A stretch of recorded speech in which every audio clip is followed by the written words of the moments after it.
যুধিষ্ঠিরের যৌবন রাজ্যাভিষেক। মুনি বলিলেন, রাজা কর অবধান, অনন্তর শুনো পিতামহ উপাখ্যান। ধৃতরাষ্ট্র নরপতি বুঝিয়া বিধান, যুবরাজ করিতে করেন অনুমান। কুরুকুলে জ্যেষ্ঠ কুন্তিপুত্র যুধিষ্ঠির, সকল জনের প্রিয় ধর্মশীল ধীর। যুধিষ্ঠিরে অভিষেক কইল যুবরাজ, পাইল পরম প্রীতি সকল সমাজ। যুধিষ্ঠির সৌজন্যেতে সবে হইল বশ, পৃথিবী হইল পূর্ণ ধর্মপুত্র যশ। ভীমার্জুন দুই ভাই রাজাজ্ঞা পাইয়া, চতুর্দিকে রাজগণে বেড়ায় শাসিয়া। জিনিল অনেক দেশ কত লব নাম, বহু রাজা সহ হইল অনেক সংগ্রাম। উত্তর পশ্চিম পূর্ব জম্বুদ্বীপ আদি, জিনিয়া আনিল দোহে বহু রত্ননিধি। কুরুকুলে ক্রমে যেই অসাধ্য আছিল, ভীমার্জুন দুই ভাই সম্ভব করিল। নানা রত্নে কইল পূর্ণ হস্তিনা নগর, পৃথিবী পড়িল যশে দুই সহোদর। নকুল দুর্জয় যোদ্ধা সর্বগুণে ধীর, কৌরব কুমার মধ্যে সুন্দর শরীর।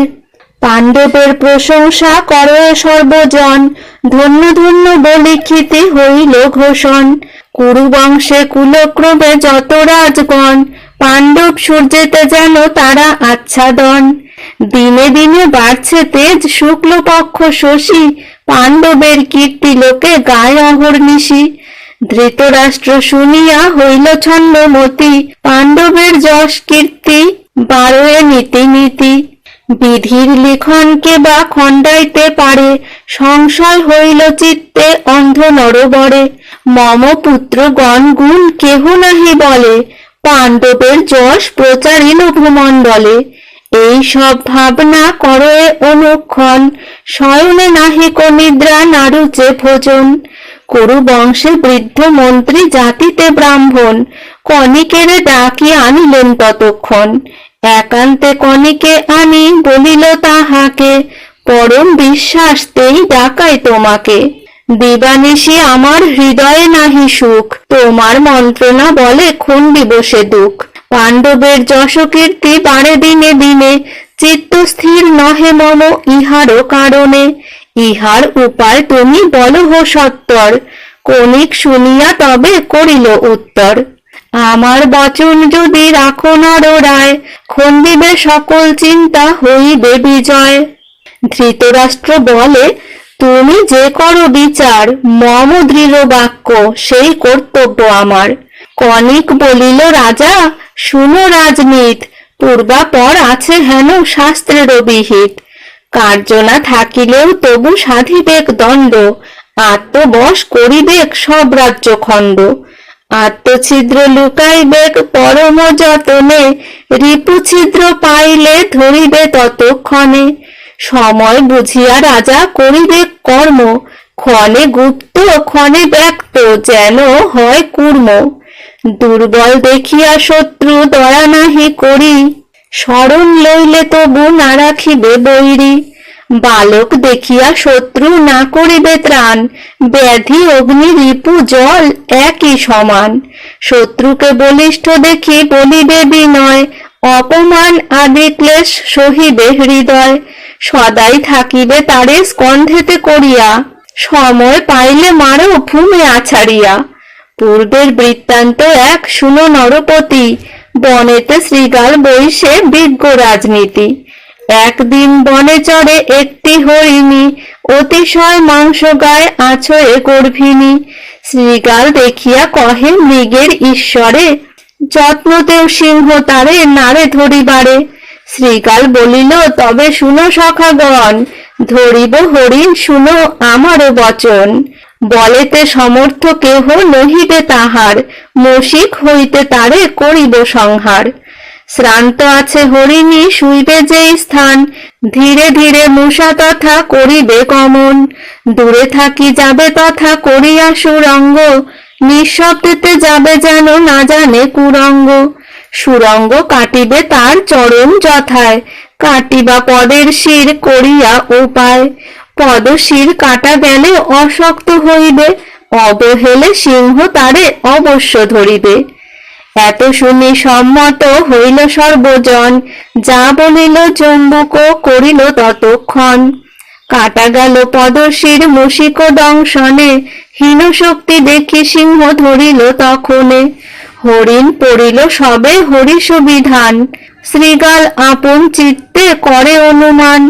সকল খাইতে মাংস করিব উপায়, চেষ্টার অসাধ্য কিছু নাহিকো ধরায়। ইহা জানি শৃগাল করিয়া জোর কর, নীতি বোঝাইয়া কহে সবারও গোচর। দেখো দৈব যোগে আজি পড়িল হরিণ, মাংস শ্রাদ্ধ করি সবে তোষ পিতৃগণ। স্নান করি শুচি হইয়া সবে আইস গিয়া, ততক্ষণ মৃগ আমি রাখিব জাগিয়া। বুদ্ধিমান শৃগালের যুক্তি অনুসারে, ততক্ষণ গেল সব স্নান করিবারে। সবা হইতে শ্রেষ্ঠ সিংহ বলিষ্ঠ বিশেষ, গিয়া স্নান করি আসে চক্ষের নিমেষ। স্নান করি আসি সিংহ দেখো এ জম্বুকে, অত্যন্ত বিরসে বসি আছে হেট মুখে। সিংহ বলে, সখা কেন বিরস বদন, স্নান করি এসো মাংস করিব ভক্ষণ। শৃগাল কহিল, সখা কি কহিব কথা, মুশিকের বচনে জন্মিল বড় ব্যথা। মহাবলী সিংহ বলি জানে সর্বজন, আমি মারিলাম মৃগ করিবে ভক্ষণ। সিংহ বলে, হেন বাক্য সহে কোনজন, কোন ছাড় মূষা হেন বলিবে বচন। না খাইব মাংস আমি, খাও কাপুনি, নিজ বীর্য বলে মৃগ ধরিব এখনি। হেন বাক্য বলে তার মুখ না চাহিব, আপন অর্জিত বস্তু আপনি খাইব। এত বলি গেল সিংহ গহন কাননে, স্নান করি ব্যাঘ্র তবে আইল সেখানে। আস্তে ব্যস্তে কহে শিবা, শুনো প্রাণ সখা, ভাগ্যেতে সিংহ তোমারে না পাইল দেখা। এখনই গেলেন তিনি তোমা ধরিবারে, আমারে বলিল তুমি না বলিও তারে। চিরকাল সখা তুমি না বলি কেমনে, বুঝিয়া করহ কার্য যেবা লয় মনে। এতেকো শুনিয়া ব্যাঘ্র শৃগাল বচন, হৃদয়ে বিস্মিত হইয়া ভাবে মনে মন। না জানি কোন দোষ করিলাম তাই, কুপিয়াছে কেন না বুঝিনু অভিপ্রায়। এথায় থাকিলে হবে বড়ই প্রমাদ, স্থান ত্যাগিয়া যাব কি কাজ বিবাদ। এত বলি ব্যাঘ্র প্রবেশিল ঘোর বনে, ততক্ষণে মুশিক আইল সেই স্থানে।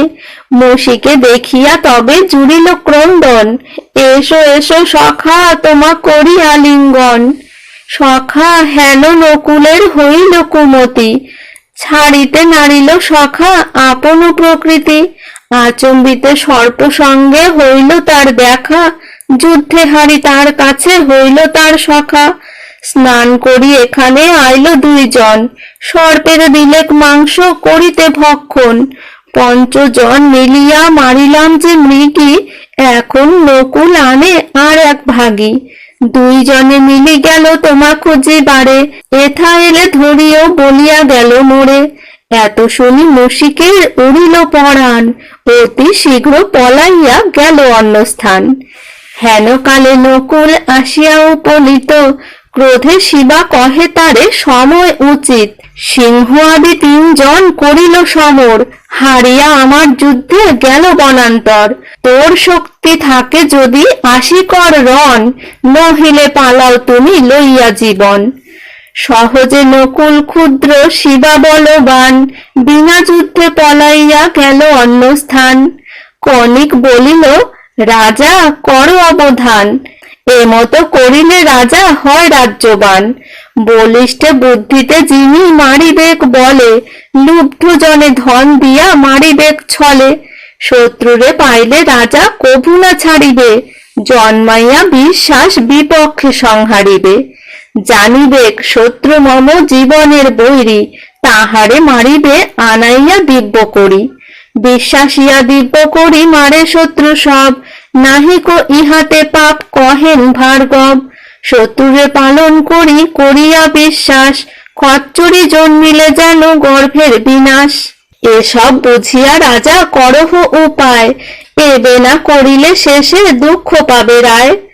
এত বলি কনিক চলিল নিজ ঘর, চিন্তিতে লাগিল মনে অন্ধ নৃপবর। পূর্ণ কথা ভারতের শুনিলে পবিত্র, কাশিরাম দাস কহে অদ্ভুত চরিত্র।